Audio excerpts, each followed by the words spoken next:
Okay, बिस्मिल्लाहिर्रहमानिर्रहीम। सो lab number 6 जो है ये ब्लॉक कोडिंग के बारे में है। लास्ट जो लैब थी जो मैंने अपलोड की हुई थी जिसकी रिकॉर्डिंग, तो वो कंपाउंडिंग के बारे में थी। कंपाउंडिंग में मैंने आपको बताया था कि ये बेसिकली नॉन यूनिफॉर्म क्वांटाइजेशन को कहते हैं। ये एक टेक्निक है क्वांटाइजेशन एरर को कम करने के लिए। तो कंपाउंडिंग जो है बेसिकली बनता है, ये वर्ड जो है ये बनता है कंप्रेसर और एक्सपेंडर के कम्बिनेशन से। नॉन यूनिफॉर्म क्वांटाइजेशन जो है वो हम इस तरीके से कैरी आउट करते हैं कि यूनिफॉर्म क्वांटाइजेशन से पहले हम लॉगरिथमिक कंप्रेशन करते हैं, उसके बाद यूनिफॉर्म क्वांटाइजेशन करते हैं और उसके बाद एक्सपेंशन करते हैं। तो इस तरह ये कंपाउंडिंग का पूरा प्रोसेस जो है ये कैरी आउट होता है और इससे जो क्वांटाइजेशन डिस्टॉर्शन है वो कम हो जाती है। तो that was the whole point of compounding. आज जो हमारा टॉपिक है ब्लॉक कोडिंग का, ये एरर कंट्रोल कोडिंग में आता है। एरर कंट्रोल कोडिंग किसे कहते हैं? नॉर्मली आपको पता है कि जब चैनल के थ्रू आपका सिग्नल ट्रांसफ़र होता है तो चैनल में मुख्तलिफ़ किस्म के फैक्टर्स होते हैं जो कि आपके सिग्नल को इफ़ेक्ट करते हैं और उसमें एरर इंड्यूस करते हैं। कुछ एक्सटर्नल फैक्टर होते हैं, कुछ चैनल के इंटरनल फैक्टर्स होते हैं जो कि आपके सिग्नल को इफ़ेक्ट करते हैं। इसमें एनवायरमेंटल फैक्टर्स भी आ जाते हैं, चैनल की अपनी प्रॉपर्टीज़ भी आ जाती हैं। ठीक है? चैनल में लैग होगा, चैनल में नॉइज़ होगा। इसके अलावा एनवायरमेंटल फैक्टर्स में आपके पास एक्सटर्नल नॉइज़ेस आ जाते हैं। तो ये सारी चीज़ें आपके सिग्नल में एरर्स को इंड्यूस करते हैं। एरर्स क्या होते हैं? एरर्स बेसिकली कहते हैं जब आपका सिग्नल चेंज होता है during the course of its communication और इट्स प्रोपेगेशन। जो चीज़ आप सेंड करते हैं वही चीज़ रिसीवर की साइड पे रिसीव नहीं होती, तो हम कहते हैं कि ये एरर इंड्यूस हो गया है। फॉर इंस्टेंस हमने एक वर्ड सेंड किया 1001 और रिसीवर के साइड पे जो वर्ड रिसीव हुआ वो 0110 रिसीव हुआ। तो इसका मतलब है कि हमारा जो वर्ड है उसमें एरर इंड्यूस हुआ। ठीक है। किसी और ने ज्वाइन किया है, आतिफ। ओके। अच्छा, तो मैं कह रहा था कि जब हम कोई सिग्नल या कोई पैकेट या कोई वर्ड सेंड करते हैं और रिसीवर की साइड पे वो चीज़ रिसीव नहीं होती, so this is one of the most common way to detect errors। ये तरीका जो है सबसे कॉमन तरीका है या आसान तरीका है अपने सिग्नल में एरर को डिटेक्ट करने का। हम क्या करते हैं, अपने सेंडर के साइड से जो डेटा हमने सेंड किया होता है उसको रिसीवर साइड वाली डेटा के साथ कंपेयर करते हैं और फिर देखते हैं कि दोनों डेटा सेम है या नहीं है सेम। अगर दोनों डेटा सेम है इसका मतलब है कि जो चीज़ आपने सेंड की है वही सेंड हुई है, कोई मसला नहीं है। लेकिन अगर दोनों डेटा में फ़र्क हो, अगर आपके पास जो सेंड डेटा है वो डिफरेंट हो और जो रिसीव डेटा है वो डिफरेंट है, इसका मतलब है कि आपके पास जो सिग्नल आपने सेंड किया है उसमें error induce. So in order to cope with such errors, हम क्या करते हैं? In order to cope with such errors, हम क्या करते हैं? हम basically different error correction और error control techniques इस्तेमाल करते हैं। Now this block coding is one of those techniques। ये एक टेक्निक है जो कि error को करेक्ट करता है और एरर को प्रिवेंट करता है। ठीक है। नाउ याद रखें कि ये जो एरर डिटेक्शन और करेक्शन टेक्निक से दो किस्म के होते हैं। इनको कैटेगराइज हमने इस तरह किया होता है कि कुछ जो टेक्निक्स हैं उनको हम सिर्फ एरर डिटेक्शन टेक्निक्स कहते हैं, वो सिर्फ और सिर्फ एरर को डिटेक्ट करते हैं। और कुछ जो टेक्निक्स हैं वो एरर को डिटेक्ट करने के साथ साथ उनको करेक्ट भी करते हैं। So there are two types of these techniques. One is a pure error detection technique जो कि आपको सिर्फ बताता है कि आपके सिग्नल में एरर इंड्यूस हुआ है और वो सिग्नल का एरर जो है वो इस पॉइंट पे है। आपको वो जगह स्पेसिफाई करके दे देता है पैकेट्स में या सैंपल्स में या जहाँ पर भी हो। ठीक है। जबकि आपका जो एरर करेक्शन एंड डिटेक्शन है उसमें क्या होता है, उसमें सबसे पहले एरर डिटेक्ट होता है और उसके बाद उसको करेक्ट भी किया जाता है। This is the difference from a common error detection technique in this. Okay. Now if you look at the description of this block coding, तो यहाँ पर लिखा हुआ है एग्जैक्टली यही बातें लिखी हुई हैं जो अभी मैंने आपको बता दी। It says error control coding techniques detect and possibly correct errors. Error correction techniques जो है या कंट्रोल टेक्निक्स जो है ये बेसिकली एरर को डिटेक्ट करते हैं और पॉसिबली करेक्ट भी करते हैं।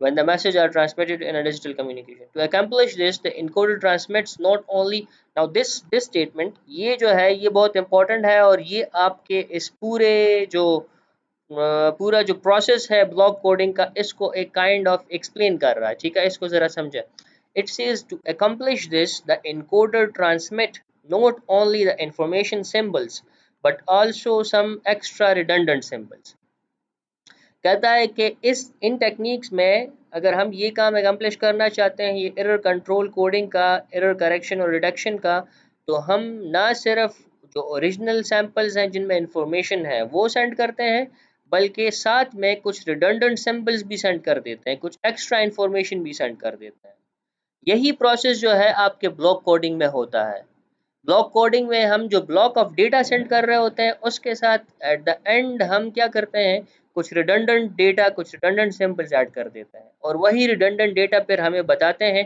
कि हमारे इस सिंबल में या हमारे इस सिग्नल में एरर इंड्यूस हुआ है कि नहीं हुआ नॉर्मली जो ब्लॉक कोडिंग का ऑपरेशन है तो उसमें एक ब्लॉक ऑफ डेटा होता है फॉर इंस्टेंस आपके पास एक ब्लॉक ऑफ डेटा एग्जिस्ट करता है 4 सैंपल्स पे 4 सैंपल्स है तो उनको आप एक ब्लॉक ऑफ डेटा कहते हैं उन 4 सैंपल्स के साथ लेट्स से आप 3 बिट्स एक्स्ट्रा ऐड कर देते हैं in the block coding technique ठीक है 3 बिट्स एक्स्ट्रा ऐड करते हैं तो जब आपका जो रिजल्टेंट फ्रेम बनता है या रिजल्टेंट ब्लॉक बनता है तो फिर उसमें 7 बिट्स होंगे या 7 सैंपल्स होंगे तो फिर जो आपके पास डेटा सेंड होता है वो ये 7 बिट्स वाला या 7 सैंपल्स वाला ब्लॉक होता है वो चार चार ब्लॉक्स या 4 सैंपल्स वाला नहीं होता this is how it works और रिसीवर की साइड पे पहुंचकर फिर दोबारा हमारे पास जो ओरिजिनल डेटा है वो एक्सट्रैक्ट किया जाता है उससे जो रिडंडेंट बिट्स या रिडंडेंट सैंपल्स हैं वो रिमूव हो जाते हैं और जो ओरिजिनल 4 सैंपल्स हैं वो दोबारा रिकवर कर दिए जाते हैं ठीक है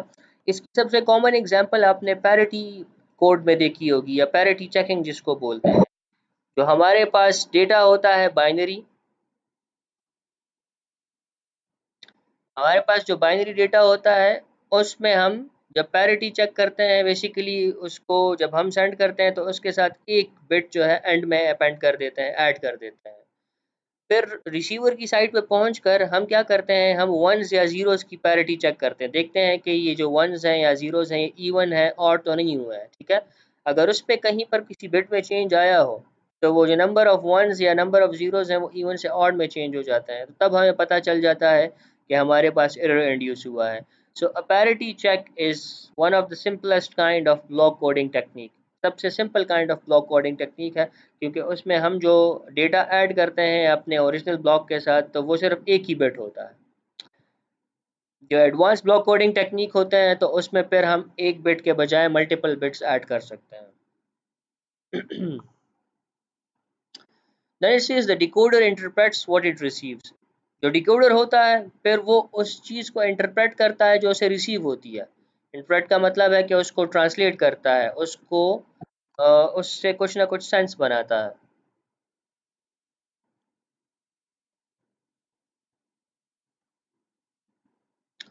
You might use error control coding if your transmission channel is very noisy and if your data is very sensitive to noise. कहता है कि आप एरर कंट्रोल कोडिंग कब इस्तेमाल करेंगे आप तब इस्तेमाल करेंगे अगर आपका ट्रांसमिशन चैनल बहुत नॉइजी हो या अगर आपका डेटा बहुत सेंसिटिव हो टू द नॉइज तो इन केसेस में आप एरर कंट्रोल कोडिंग इस्तेमाल कर सकते हैं Depending on the nature of the data or noise, you might choose a specific type of error control coding. फिर डिपेंड करता है कि आपके सिग्नल की और आपके डेटा की जो नॉइज़ है वो क्या है डेटा की जो नेचर है वो क्या है तो उसके बेस पे फिर आप डिफरेंट किस्म के एरर कंट्रोल कोडिंग टेक्निक्स इस्तेमाल कर सकते हैं did anyone message okay Mahtab मेरे ख्याल में बहुत अरसे बाद आया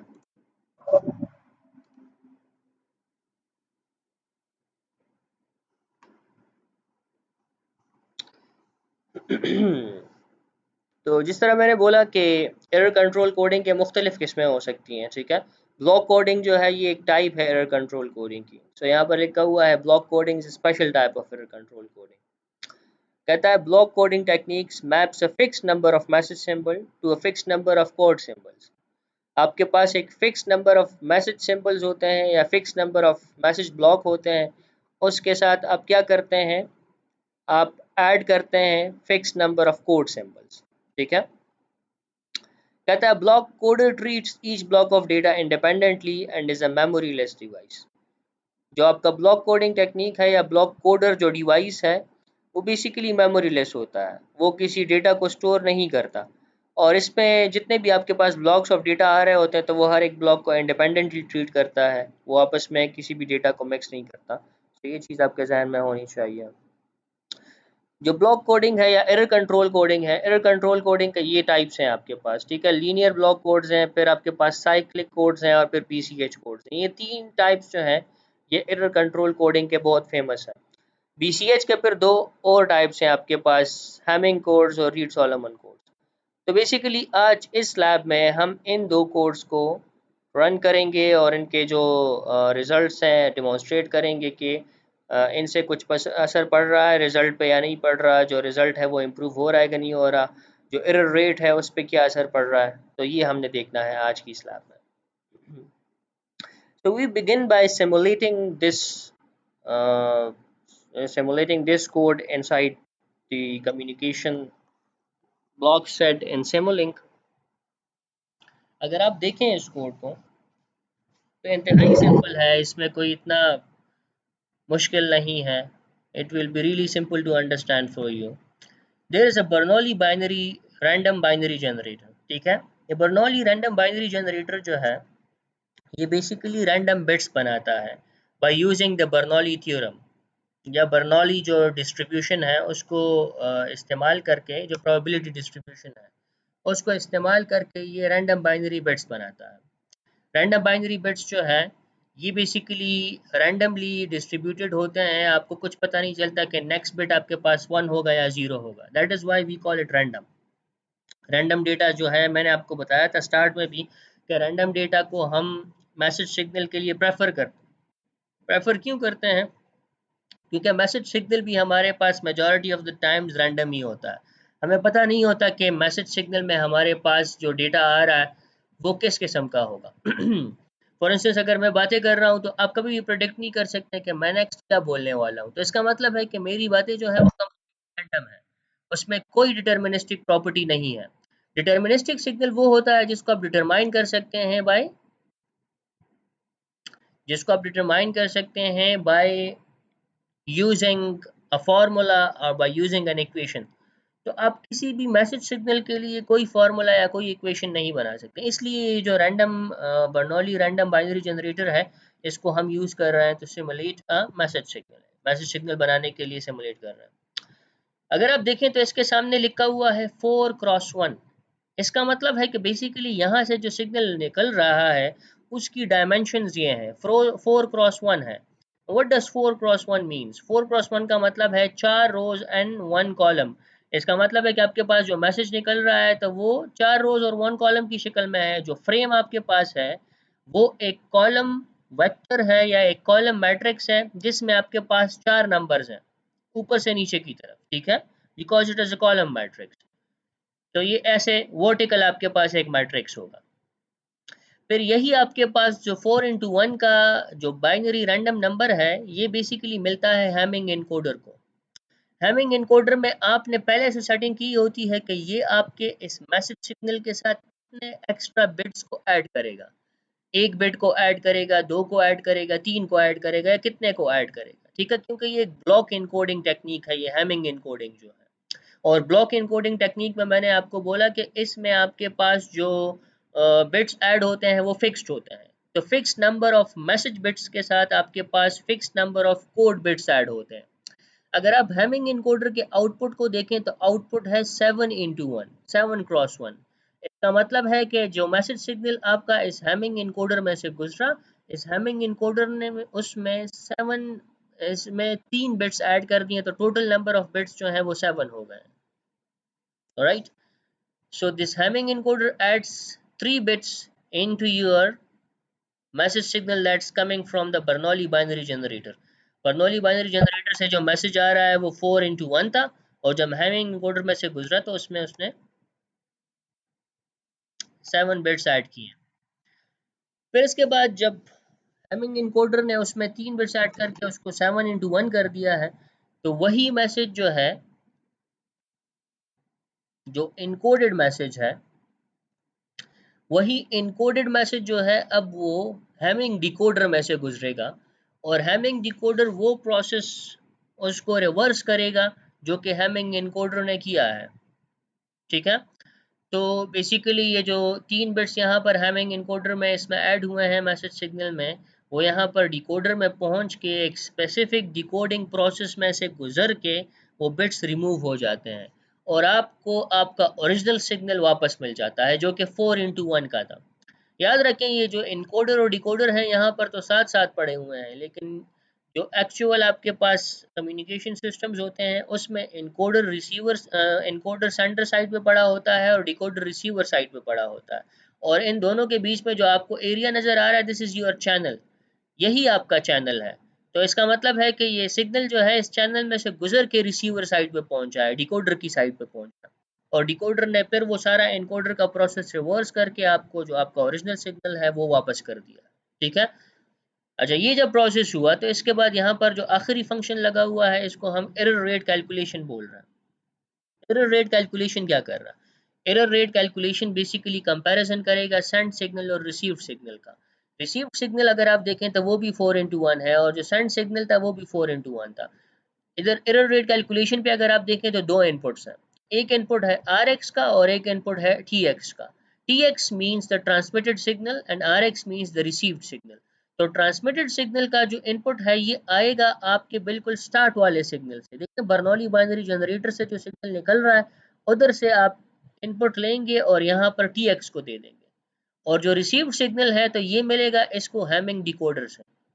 ये दो सिग्नल जब ये ले लेगा तो फिर ये इन दोनों सिग्नल्स की आपस में कंपैरिजन करेगा बिट बाय बिट, देखेगा कि ये दोनों सिग्नल्स एक दूसरे के बराबर हैं या नहीं है।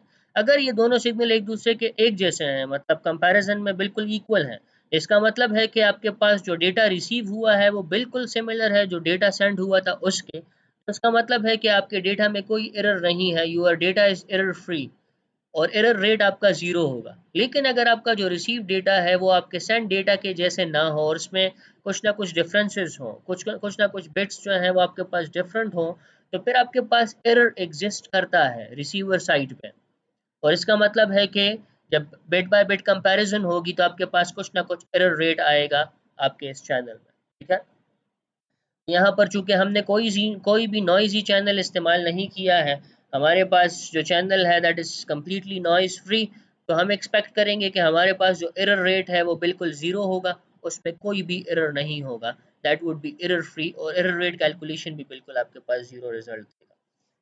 ये बात आपको समझ आ गई है? इसमें अगर कोई क्वेश्चन हो तो आप पूछ सकते हैं। Anyone?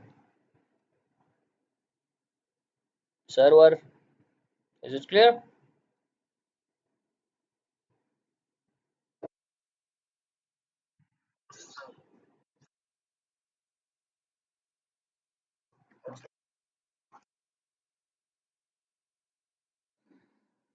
Server gura the Hamming codes the basically block coding technique there. The block coding technique ke the tool process basically umda sikar kai kita sara chikum message signal razino age sara munga extra bits add kau. ठीक था, दलते चिकम ta message signal ra rawan de pagi ke 4 bits थी, daga 4 bits sara munga दलता pa Hamming encoder ki 3 extra bits no add को. 3 extra bits sara add को naga 4 into 1 paze 7 into 1 shi.